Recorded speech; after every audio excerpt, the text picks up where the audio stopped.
കഴിഞ്ഞ ദിവസം അപ്പോൾ ഒരു അടിപൊളി റിപ്പോർട്ട് തന്നെ വന്നു. വേറൊന്നുമല്ല, ഇന്ത്യയിൽ ലങ് ക്യാൻസർ ഇനി വർദ്ധിക്കാൻ പോകുന്നു. ഓക്കെ, ലങ് ക്യാൻസർ എന്ന് വെച്ച് കഴിഞ്ഞാൽ അതിന്റെ പീക്കിൽ പോകാൻ പോകുന്നു. അതായത് ഇതാണ് നമ്മുടെ ലങ്സിന്റെ അവസ്ഥ. ഓക്കെ, എന്റെ ലങ്സിന്റെ, നിങ്ങളുടെ ലങ്സിന്റെ, ഇവിടുത്തെ ഈ പറയുന്ന ജുഡീഷ്യറിയുടെ സിനിമ നടന്മാരല്ലേ ഈ പറയുന്ന, അവരെല്ലാം പ്രീമിയം ലൈഫ് തന്നെ, നോർമൽ ലൈഫ് 95% ഒരു നോർമൽ ലൈഫ് ഈ ഭൂമിയിലേക്ക് ഇറങ്ങി ജോലിക്കൊക്കെ പോയി നടക്കുന്ന ആൾക്കാരുടെ അവസ്ഥയാണ്. ഓക്കെ, കഴിഞ്ഞ ദിവസമല്ല ഞാൻ പോയിട്ട് എന്റെ നെഞ്ചൊക്കെ കെട്ടിക്കിടന്ന് അതിന്റെ അപ്പുറത്തിരുന്നൊരു കുഞ്ഞ് ഭയങ്കരമായിട്ട് ചുമ. അപ്പൊ അതിന്റെ അമ്മ ആന്റിബയോട്ടിക് കൊടുക്കുന്നു.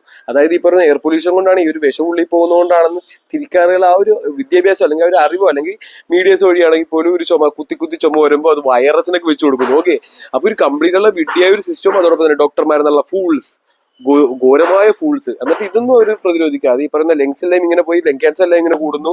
അപ്പൊ അതൊന്നും പ്രതികരിക്കാതെ അതോടൊപ്പം ഡെങ്കിപ്പനി, മലേറിയം, ഇതെല്ലാം കൊതുകല്ലേ. ഇന്നലെ കറണ്ട് പോയിട്ട് കൊതുകടിച്ചെന്നെ നശിപ്പിച്ചു. കഴിഞ്ഞ ദിവസം ഞാൻ നോക്കുമ്പോൾ ഒരു കുഞ്ഞിന്റെ കൈയാണിത്. ഓക്കെ, അതായത് ജനിച്ചു വീണ ഒരു കുഞ്ഞിന്റെ കൈയാണ്. കൊതുകെല്ലാം കൂടി കടിച്ച് ഈ രീതിയിൽ എത്തിച്ചു.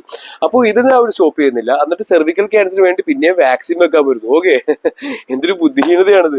അപ്പൊ ഇതെല്ലാം കേട്ടിട്ട് വിഡ്ഢിയായ നിങ്ങൾക്കും യാതൊന്നും തോന്നില്ല. അതാണ് ഏറ്റവും വലിയ കോമഡി. അതായത് ഞാൻ നിങ്ങളെ സംരക്ഷിക്കാൻ വരുമ്പോൾ നിങ്ങൾ എന്റെ കൈക്കിട്ട് കടിക്കും. കാരണം നിങ്ങൾ വേസ്റ്റ് ആയിട്ടുള്ള ആ ഒരു LDF, UDF, BJP അടിമകളാണ്. അതോടൊപ്പം തന്നെ മതവിദ്വേഷം മാത്രമുള്ളൊരു ബുദ്ധിയില്ലാത്ത വിഡ്ഢികളാണ് നിങ്ങൾ. അപ്പൊ പക്ഷെ എന്നെ സംബന്ധിച്ച് നോക്കുമ്പോൾ കുഞ്ഞുങ്ങളുടെ കാര്യം ഞാൻ പറഞ്ഞില്ല, എനിക്ക് ഒരിക്കലും സാക്രിഫൈസ് ചെയ്യാൻ പറ്റില്ല, എനിക്ക് അതൊരിക്കലും വിട്ടുവീഴ്ച ചെയ്യാൻ പറ്റില്ല. അപ്പൊ അതുകൊണ്ട് അവരുടെ സംരക്ഷണം എന്റെ ഉത്തരവാദിത്തമാണ്. അതിനുവേണ്ടി ഇവിടുത്തെ ഈ വിഡ്ഢികളെ ആദ്യം കഴുകി വാഴണം. അത് തന്നെയാണ് ഞാൻ ഇവരെ എല്ലാവരും എതിർക്കുന്നത്. ഓക്കെ, കാരണം എന്നെ സംബന്ധിച്ച് നോക്കുമ്പോൾ എന്റെ ശക്തി ഏറ്റവും കൂടുതൽ എന്റെ ജ്ഞാനമാണ്. ശരീരത്തെക്കുറിച്ചും സമസ്ത സൃഷ്ടിനെ കുറിച്ചും പ്രപഞ്ചത്തിനെ കുറിച്ചും ധർമ്മത്തിനെ കുറിച്ചുള്ള ജ്ഞാനം അതെനിക്കേ ഉള്ളൂ.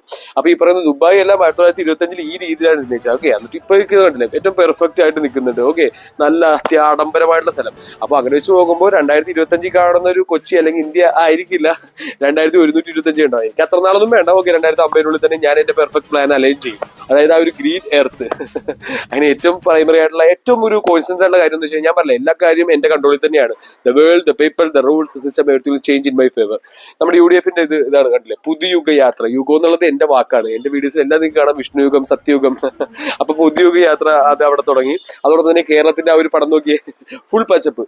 ഇത് UDF നടത്തിക്കണോ? ഒരിക്കലും അല്ല. UDF, LDF, BJP ഒന്നും ഇനി ഇല്ല. ഓക്കെ, അതെല്ലാം യൂണിവേഴ്സ് ഹ്യൂമാനിറ്റി കിങ്ഡം തന്നെ ചെയ്യുന്ന കാര്യം. ഇതെല്ലാം യൂണിവേഴ്സ് ആയിട്ടുള്ള മാജിക് ആണ്. ഞാൻ പറഞ്ഞില്ല, ഇതെല്ലാം എന്റെ മാജിക് തന്നെയാണ്.